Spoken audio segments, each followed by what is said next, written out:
Well, this is going to be great. Welcome to the White House Pod with David A.R. White. I'm gonna finish what I started. It's not easy, but it's simple.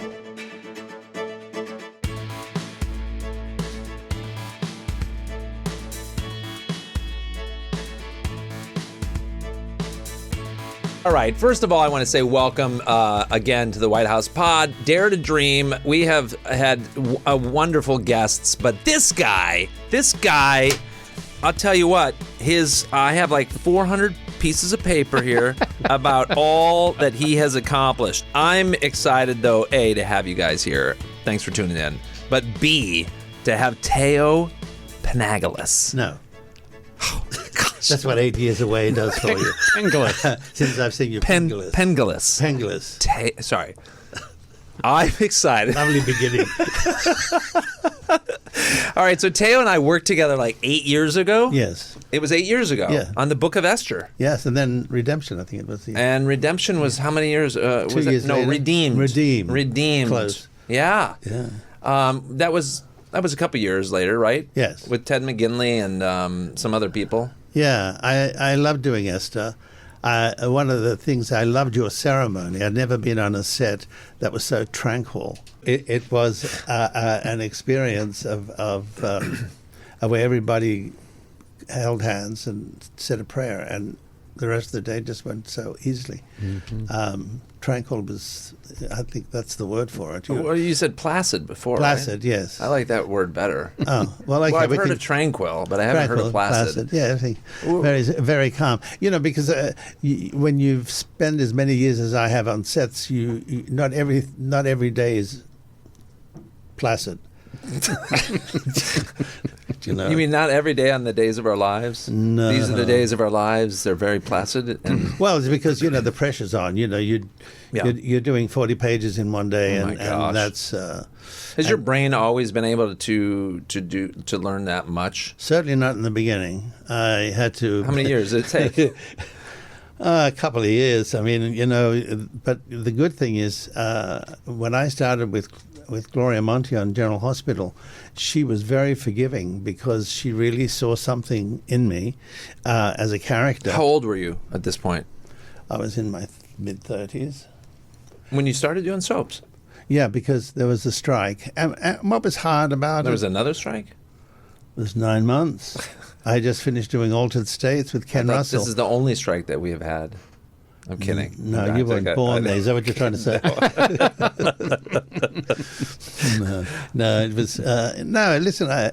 You adapt to everyone, but how do you keep yourself fresh? And doing a character or two characters as I played all these years, and I was saying to the gentleman earlier, I love to travel, and those journeys I took, I always believed when you leave the house and come back, something about you has changed. And so that's why I've been to Egypt 14 times. I keep going back because something calls me back there. I've had the opportunity to find, I was invited by an elder, and he said to me, how would you like to be the first person to enter a tomb that's over 4,000 years old? And I went in, and the doors open, and I thought, wow, this is I'm the first person. And then, of course, I found an incredible treasure in the sand while I was meditating in there. And so, those are the memories you keep, and then you come back to work and you're fulfilled, and you can take a page, and it may be ordinary in the way they've written it, and you make it extraordinary because of what you filled yourself with. So I think it's up to the actor or the writer or the producer to be able to do those things and come back. Now, some people can't afford to do those, but that's where my journey took me. And so... Where are you from originally? Australia. How long have you been in the States? Or how old were you when you came to the States? That's a better question. I know. It takes me time. It's okay. It takes We're me getting time. to know each other again.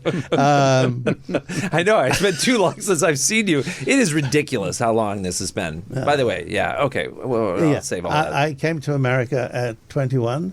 I had $180 in my pocket. I studied Chinese art, English 18th century art at one of the finest galleries in New York. The first person who came in, celebrity, was Claudette Colbert, who thought I was pretty, and he said to my boss, "Why don't you have him come to lunch with us?" And he said no. He was a prick, actually. So he said no. And so I was very sad. I wanted to pick up the phone and say, "Mom, Dad, I just met Claudette Colbert. Things are beginning, Don't worry about me." So that was it. And then suddenly there's a knock on the door, and I open it, and there is Jacqueline Kennedy with her 2 bodyguards. And she comes in. You're 21, 22? 21. Okay. In where are you? In New York. Venice? Oh, New York. Okay. In Manhattan, yeah. On 52nd and 3rd. Did you move here? Did you move to the U.S. to pursue No. What at 21? What were you pursuing? Nothing. You just wanted to come to the U.S. I wanted to get away from Greeks. Okay. In Australia? In Australia, because There are a lot of Greeks in Australia. biggest population outside of Greece is in Australia. Why didn't you tell me that, Roger? Sorry. Gosh. I want you to find these things out organically. Well, that's the best way, isn't it? There you Then go. you have an element of surprise. No, I left because everything was arranged marriages. My sisters had to get married before I could even go anywhere. I was looking for a mentor because I needed to understand, because I was miserable, really. I had no idea what my life was about or where it was going. And so I got a free trip with the Baile Folklorico of Mexico. That's another story. And I landed in Mexico City, and from there I went to New York. And because I was an immigration official in Australia, I worked for the UN for 1 year, and then I went into the art world. And from the art world, after meeting Jacqueline Kennedy, who I sat with for an hour while we had tea and the cookies I'd made. She was very gracious. That's why we brought cookies today, for the record. You heard about the We don't story. even know where the cookies are. People have been eating them. Go ahead. I don't know where to continue. Well, Jacqueline Kennedy, you're sitting yeah. with her and her 2 bodyguards, or were they No, waiting were outside? They were waiting outside. But she was interested in Southeast Asian sculpture. We had the best collection, but I knew every piece. It's funny how what you learn. You go into stores these days and you say, "Oh, what is that?" or "How much is that?" And they say, "Oh, let me look up a file," or "Let me look up a book." I had to know every piece. So there were about 50 pieces, and it was a beautiful gallery. And so I would tell her where all the pieces were, what they were about, and then she wanted to know where I was from. We talked about Greece, and then she left. And then my boss comes back without Claudette Colbert, and he said to me, "So did anybody important come in?" I said, "Yes, Jacqueline Kennedy." And he goes, "Oh, sure. And he kept walking up the stairs. So 3 weeks later, she called. And she asked for Thaao. And he said, "No, I'm sorry, I'm Robert Ellsworth. I own the gallery.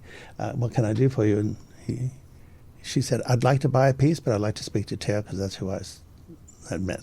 So she bought $40,000 head, Cambodian head, and that's how it was. And then I went into the fashion world studying acting at night with Katselis, who became my mentor. What was it, though? What was the trigger that you decided you want to do acting at night, studying acting at night? Like, what was that? Because you hadn't had it before. Nor was I interested. I mean, I loved movies, but I met a Greek actor who said to me, "You should be an actor." And I said, No. He said, "Well, come to a class and just observe how a teacher teaches actors." And I said, "Well, okay, that'll be interesting." So I went in the class, and she looked at me and she says, "Okay, get up and read that scene." And I said, "Oh, no, I'm not an actor." And she says, No, you're in this class for now.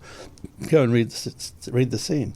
When I finished the scene, she said to me, "I understand why you're not an actor. I couldn't tell the difference between you and the chair." So that was not a very good beginning. And I sat down. I was so emotional, and the girl next to me thought I was pretty. And so from then on, within 2 years, I became a best student. So it was a challenge, a great challenge. And so Mid-20s, late 20s? 26. Okay. Yeah. And then I met Milton Katselis, and then he didn't want to teach me because he thought that I was a dilettante when he met me. I don't even know what that means. Roger, what does the word dilettante mean? It means somebody who dabbles in the arts. Yes. Because I even thought to myself, what does that mean? So I looked it up, and I thought to myself, a dilettante. Why? Because I was wearing a suit and I knew how to present myself because I came from good stock. I mean, what does all that mean? Yeah. But he then asked me one day, after 2 years, he says, I want you to be my assistant. I'm going to go to California. I said, no. He goes, what? I said, no. He says, no. He says, do you realize I was Elia Kazan's assistant and now you're going to be mine? Do you know what that means? And he said, I said, yeah, but I don't like you. And he says, you what? I said, I don't like you. Had you been in his class at this point? I ended up 2 years, and for the first 3 months I wasn't allowed to talk. But this is after the 2 years that he said, come to California with me, and then that's when you said, I don't like you. Yeah. Was there ever any discussion about, well, then why have you been in my class for 2 years? Well, it doesn't matter. You know, you're a good teacher. Doesn't even have to like you. Okay. You know, he was. He understood that, and you understood it. He would sit in a swivel chair with a cigar and turn around, and you know, he didn't think much of me. I thought until I had to give a speech on a subject, and he went, So I changed his mind slowly, and so I became his assistant for 10 years. Wow. We opened the Beverly Hills Playhouse out here. I did a play called Jockeys with him. Also, P.S. Your Cat is Dead in San Francisco. And so, and I ended up being with him for 30-something years. When did you was going into the soaps your first acting professional job? No, I was doing a play at the Geffen called Play with Fire. And then... Were you a serious actor at this time? What does that mean? Well, I mean, like, you know, like how some was actors... I dedicated? Well... Was I not a dilettante? You were you were very clearly dedicated. But I mean, at what point in time did you say, you know what, I'm going to be a professional theater-trained, you know, real actor versus maybe me? You know what I'm kidding about that. What is? I didn't laugh though. Do you know? I have to be honest with you. When anybody challenges me, it's part of why I'm a good chef.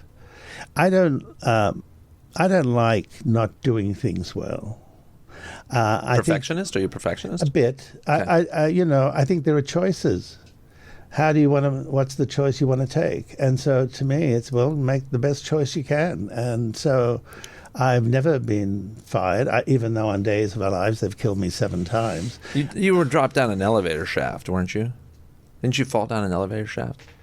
No. Oh, were you stabbed? I thought you were stabbed and fallen down the elevator shaft. In what? In Days of Our Lives. Oh no! I've been attacked by a lion, tiger. I fell on a spike and I'm lying there. Oh, that's what it was. I fell on the spike. I always remembered that when you told me that, like 8 years ago. I didn't understand. I'm lying there thinking, now, why does they want to kill me? Why can't I just disappear up those stairs? But, writers... Did somebody kick you down?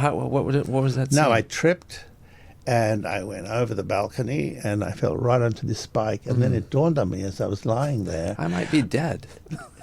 Well, that I knew. I tell you what it was. It was, oh my God, I think he thinks of me as a vampire. What does vampires do? Well, when they're spiked through the heart, they don't come back. So that's what happens. And you came back, though. Oh, yeah. After the spike. Oh, yeah, many times. Once he was gone, I was... When you were saying he, who is this? Who was the head writer? Was the showrunner? Is it the showrunner? Is it the same thing? No, the head writer. Daytime TV? The head writer is, the god. Right. Because he conducts what stories go. But he's not the showrunner, though. No. He's just called the head writer? Yes. Executive producer, though? Depends on the credits. Some do. Okay. But this one was a very funny, bigger than life. Loved my work. We got along really well. And there happened to be a couple of actors who went and told him, I said that his scripts were... Not great. Not great. And he believed them. And he got so upset. He goes, I'll show him. And then he killed me off. And so that was it. And it was hard to believe. And then my parents died. So I had a whopper of a year because my parents died in the same year. So I had to go back to Australia for a while. And then I realized that I was acting as a way of helping my parents become greater than they were. And so when they died, I suddenly realized my dream had gone. So it's interesting to say that you dare to dream as your title. Well, I had to reinvent myself within myself to find out, do I really want to do this anymore? Is it stupid? Were you late 20s, 30s at this time? Late 30s? No, I was in my 40s. But, I went out to do Mission Impossible in Australia, and then I came back. But we shot in Sydney and in Melbourne. You were playing with, who was it? Peter Graves? Yeah, but who was also on that show? I'm trying to remember that. Phil Morris. Yeah, His Phil. father Greg Morris. was Greg Mission Morris. Impossible show, yeah. Yeah. That we went to Egypt in 2019 before COVID took place. And it was the greatest trip of his life.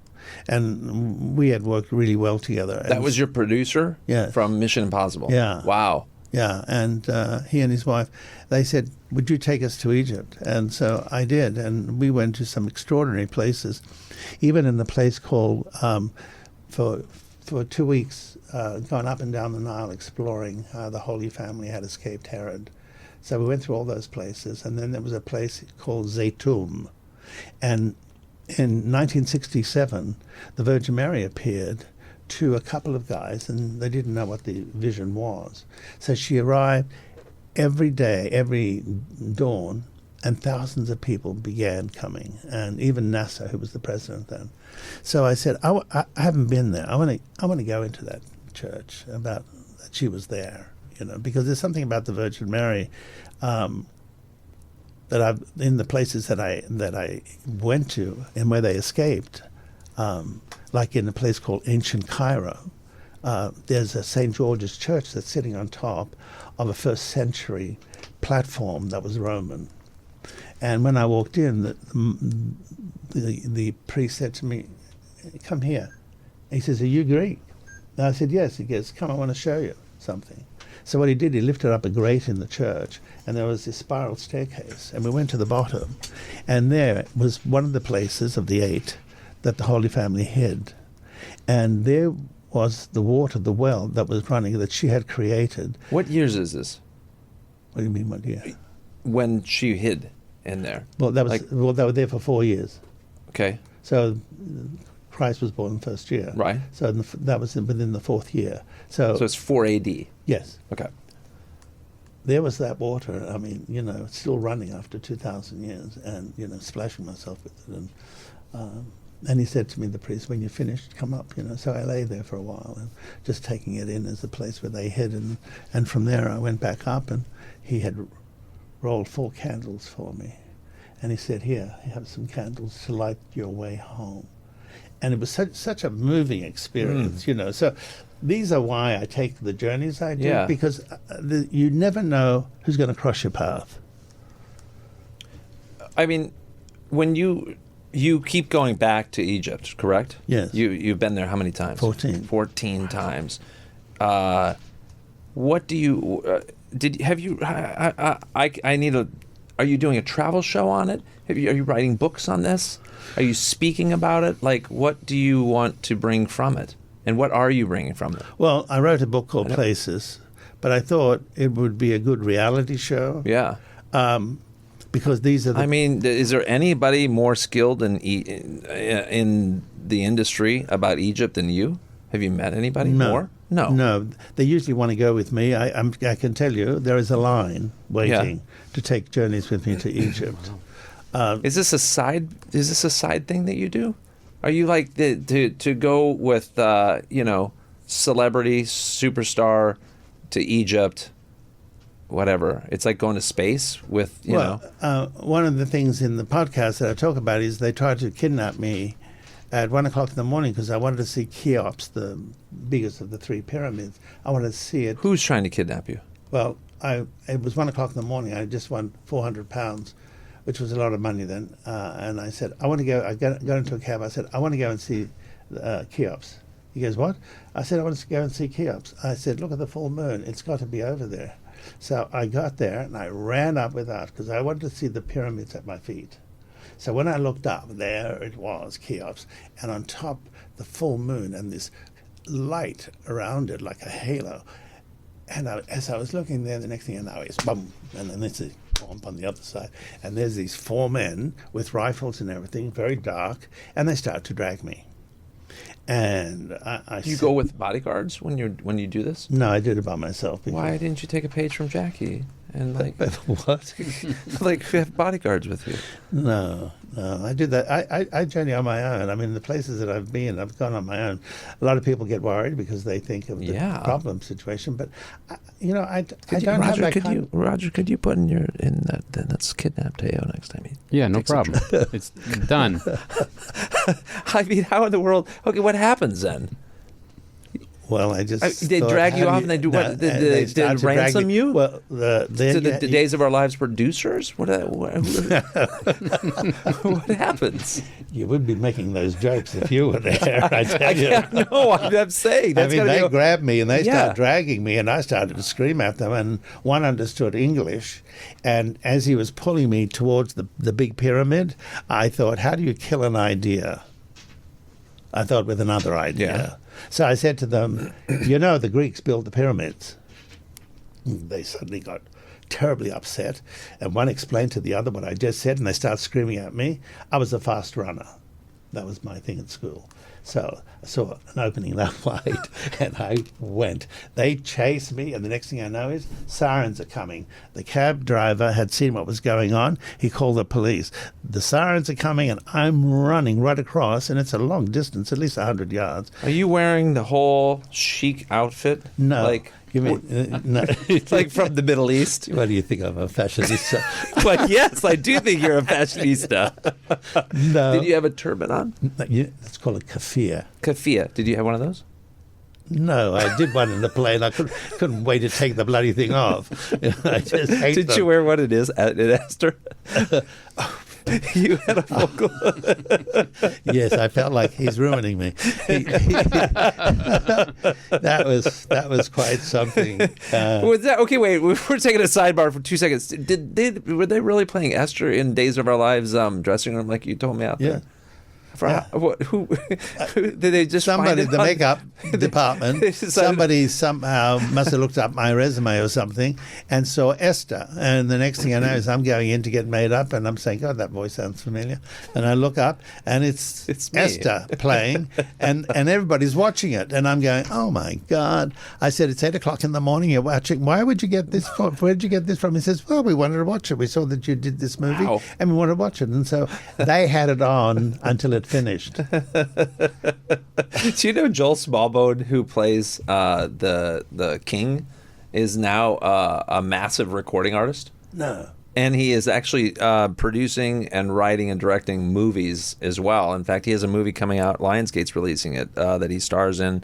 My buddies helping distribute it through Lionsgate. Wow. Yeah, guy took off, but he's selling platinum album, huge. What kind of a voice? It's called For King and Country is his band. Massive. Him and his brother. Wow. They got to be one of the most renowned faith-based Christian. Originally is where they went, but they've crossed over though. But anyway, you would not think you had a wonderful crew. I mean, I remember, and sadly, your cinematographer died. Yeah. That was when I read about that. I went, oh. Because he was such a nice man. Anyway, do you want to hear the rest of the story? I do. Or is it over? No. No. Okay, going back. You're running in this cloak. I'm still running. From Esther. Right. I'm still running. And then I hear the sirens. And I get to the cab driver. He locks me in the car. The police come. They turn around and they run in the other direction. And the police said to me, do you understand? 3 guys or 4 guys? 4. Wow. He said, do you realize that people disappear in that desert? Do not ever do it again. So did they want to kill you or ransom you? I don't know. I didn't want to find out. I didn't want to get into an Arabic conversation. Has this happened since then? How many times has this happened to you? Just that once. one of the scariest moments I had is when I went to explore Alexander the Great in a place called Sur in southern Lebanon. And so as I was going through, I'm thinking, my God, look at all those bullet holes with the Israelis, you know. And the next thing is we stop, and I said to my driver, stop. I just want to look. And it looked, I mean, you could see the war on the building. And the next thing I know is the door opens, a guy like a face of a bull just grabs me by the chest and just pulls me and smashes me against the wall and tells me that I'm an Israeli spy. I said, I'm not an Israeli spy. You know, I said, no. I said, on Days of Our Lives. That's like he'd say, but no, that was scary. Who saved me? The UN. There was a guy from New Zealand who watched Days of Our Lives. Aha! I knew it all. Recognized me. Yep. And said, do you know who this guy is? He goes, do you know that 2 days later they hung 2 men in the square because they thought they were Israeli spies? Wow. So, you know. All right, so as, how many years did you do Days of Our Lives? Are you still on this show? Yes, sort of. I'm moving away from it now because I'm enjoying the writing and I want to do other things. Of course. You know. 30 years? No, on and off 41 years. Now. Oh, my goodness. Are you the longest running? No, there are 3 more on that show. Do you know them? Those other 3? No, we just pass in it always. No, what I'm saying, like, how do they have you beat by a year, 2 years, 5 years?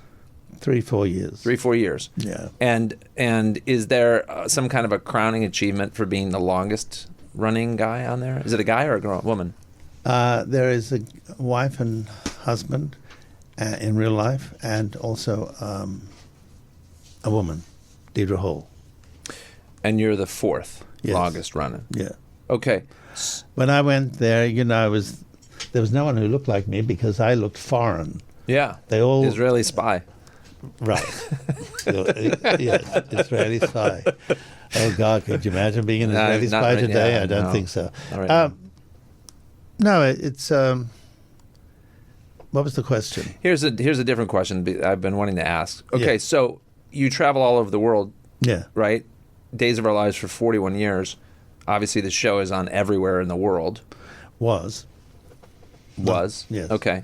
But how did you get recognized? How hard was it moving around all over the world while being recognized nonstop? Were you like Michael Jackson, where it was just I was more recognized from Mission Impossible. Actually, But when did they- Italy Mission. When did they stop running Mission Impossible? It's been a while since. Oh, they- yeah. right. Mission. But Days of Our Lives still lives on. Like, So, I mean, like, well, yes, it's going on to its 57th year, 58th year. so overall, when you look back on your life, more recognition from Days of Our Lives or Mission Impossible? It has to be Days. I don't know because What happens when you get on a plane or you're walking through an airport? Like, how many people come up to you from? It has to be Days of Our Lives. but even when I go to Costco, Yeah, you know, Costco's big. Costco's big, right? No, Costco's big for like a lot of the conversations. thing is, they come over to you and they say, Yeah. "I know who you are," you know, things like that. Costco and Walmart are my biggest recognition. Yeah, I never go to Walmart, but Costco do. I would think you'd be shopping at Walmart often. Why? You think I go for wouldn't cheap? you, Roger? I thought. No, I wouldn't. I wouldn't think so. No. You're not the regular No, I Walmart wouldn't think shopper. I'd say Bristol Farms. That's why I haven't seen him in 8 years. Say, yeah. Well, I'm at Walmart, and I'm looking forward to heading back. I like Walmart's on Black Friday. I've gone there with my kids. Oh, really? That's what. Yeah, I love it. Yeah, because it's just a madhouse, and it's just You like the chaos? I like that day chaos. Oh. It's just fascinating to watch. See, I don't. See, I like to go to monasteries. We're similar in that way. No? Yeah. Have you- Walmart, yes. monasteries. Yeah. Especially when This you is look Dale's going to be you like look up at the bargain and it tells you, oh, God's talking to you. Here's a sale for you. No, I've been to a lot of monasteries. I even went to Mount Athos in Greece where no woman is allowed and spent 4 days there. That was Did you agree with that? Were you like, yeah, this is a good thing that no women are still allowed here? Or were you like, we should probably change this, guys? No. You didn't bring it up with the... No, the thing is, I met 13 monks, all from Melbourne, who were fans of Mission Impossible. And I wanted to know, so because they recognized me, I said, okay, let me ask you, why did you become a monk? What is it about? I thought you were going to say, why were you a fan of Mission Impossible? No, I already knew why. But they said the thing is, the mothers think of them as dead because they never see them again. There was a man who was probably in his 40s, monk, and I said to him, I heard your father is dying. I'm so sorry. And he goes to me, oh, that's okay. I said, are you going to go and see him? And he goes, no. He said, I'll see him in the next time. And I thought, wow, what a... In the next belief. life? Or Yes. I'll see him in heaven, or I'll see him... Yeah, in the next life. This is the way they believe. They dedicated themselves. I mean, I love the line that even the stones breathe prayers. That's because the way they do that. And so I was there for 4 days. Of course, the abbot recognized me. I know who you are, like that, but very stern. Oh. Oh, very, very, very serious. But the interesting story was... How were they watching... Oh, well, he goes to the mainland because he's the abbot. What is the abbot, Roger? Do you even know He's what that the is? head of the monastery. Yeah, he's the head. That's what they call the abbot. Yes. Yeah. And Hold on, I should write this the down. monastery is called Vatupedi, and there were 24.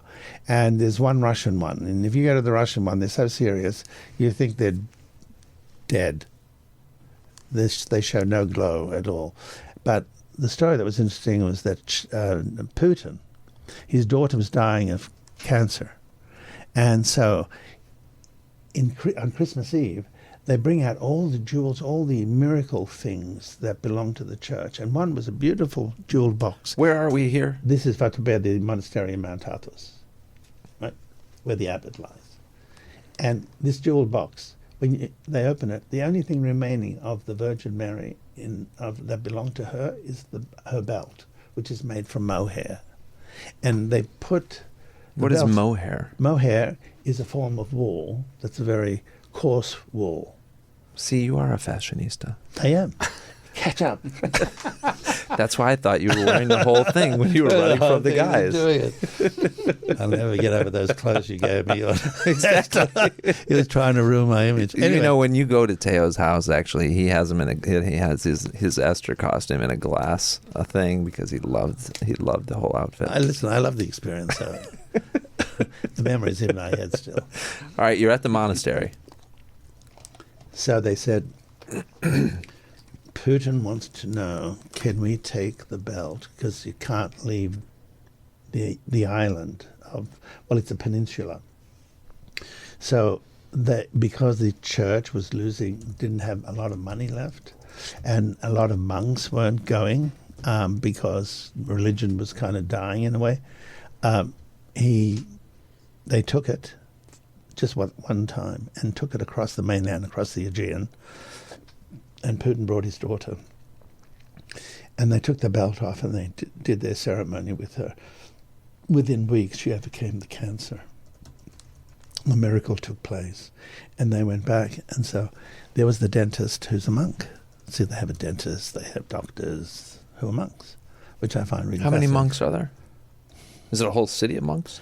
Oh, yeah. I mean, just in the one, I would say probably about 200. And they make their own wines. They grow. Do they farm and they grow their Oh, absolutely. food? They're self-sufficient. They're also very good businessmen. They've got lawyers who are monks. They sold a big piece of land to Greece for a lot of money, and then Greece collapsed. Did they get paid? Or did No, did they it got collapse paid. before? They got $2 billion. Oh. And what happened was, Wow. when I saw the dentist, I said to him, I said, I just came from the monastery, the Russian monastery. And he said to me, Putin has been very good to us. And I said, oh, really? He says, yes, he's given us and supported us, and that's why we're still around. And then I turned and said, so you don't mind taking money from an assassin? the dentist just turned around and walked off. I thought, God, even a monk could be a hypocrite. So I've been to a lot. I crossed Sinai Desert. I went to St. Catherine's. I climbed Mount Sinai. And so I've been to a lot of them. And also Meteora, which is another. There's just something about those places. Okay, so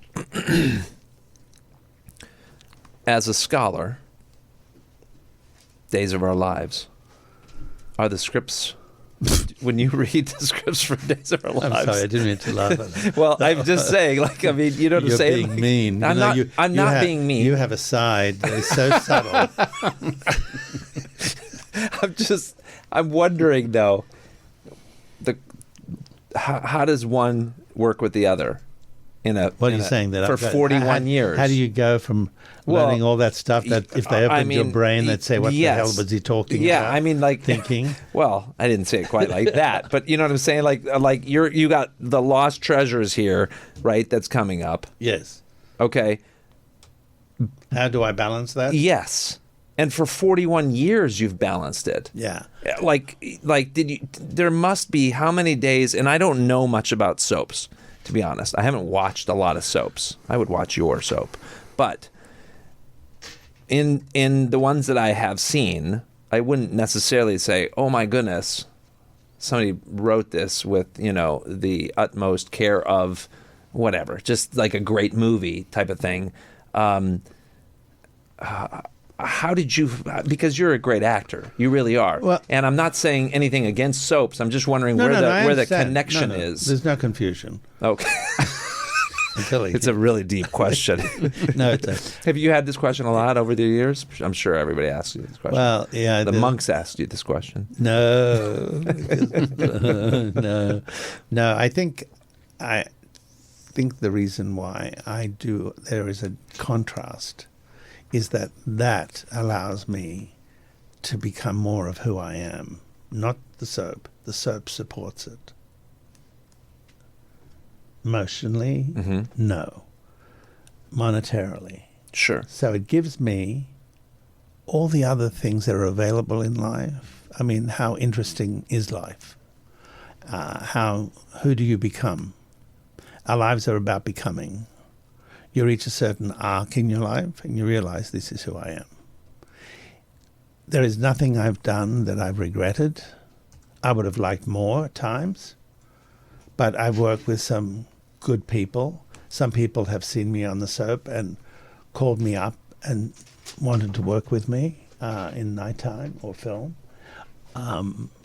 So I think, how do you keep interested? Yeah. So that is not interesting because it is a serial. And what's a serial? It's something you forget the next day. You just look forward to what's happening next. But the stuff that I do on the side is the stuff that remains. And that's who I become. And it's why I can do a podcast today that tells the stories of what I've explored. I just thought to myself one day, you've lived a good life. Why not talk about it? Have you written a book yet? 2. What are they called? One's called Places. Yep. Second one is Seducing Celebrities, One Meal at a Time, which I have.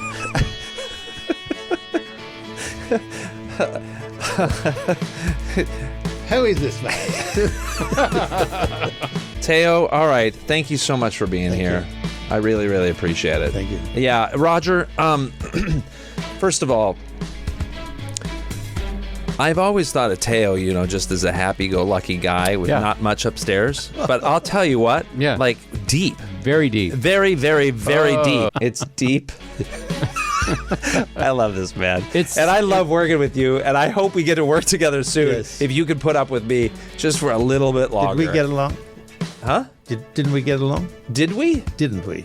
We did get along, actually. A lot. A lot. I was always on time, too. You was always surprised on how I knew my lines. I know. So easily. Well, I don't and think how we could do 6 scenes in one We did a day. lot. We did that a was, lot. And if you haven't seen Esther, it's on Pureflix right now and a lot of different places. All right, The White House, Dare to Dream. Please check in with us, Apple, Google, Spotify, iHeartRadio. Also, check in to the YouTube channel, and we're going to show you just a glimpse of Thao's amazing art, his span of his legendary, unbelievable, and unforgettable life. God bless you guys. Thanks again for joining us. All right, talk to you soon.